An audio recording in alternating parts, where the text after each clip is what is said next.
Singapore बाटे बरिया मंदा लोले जट्टी के चौरिया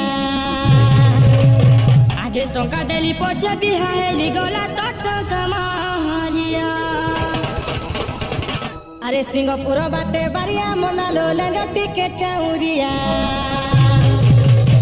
आज टंका देली पछे बिहाली गला तो टंका मारिया।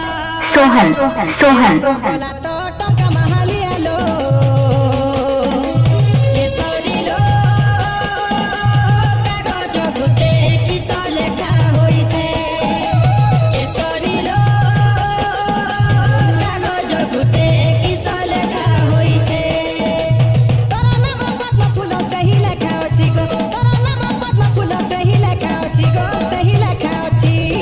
DJ सोहन केसरी लो कागज गुटे किस लेखा होई छे केसरी लो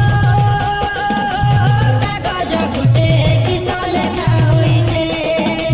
अटपंदी छ खुलसी रानी पक्का टंगर माली अटपंदी छ महास तो बना गुडे करी अटपंदी छ खुलसी रानी पक्का टंगर माली अटपंदी छ महास तो बना गुडे करी धन झाड़ के जाऊ जाऊ बोली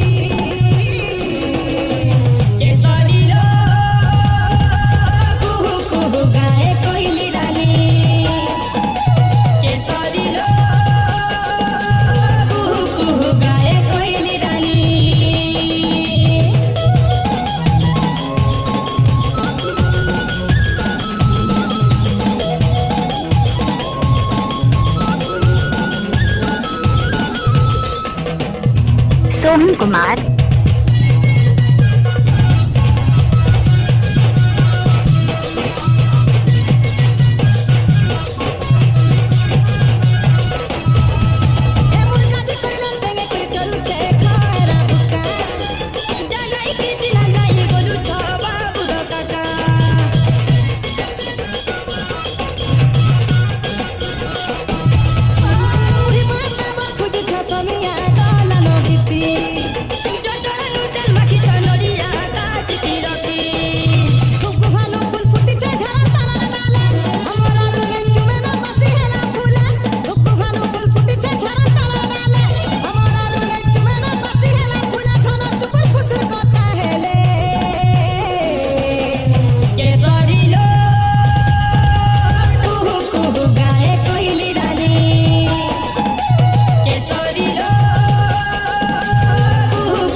सोहन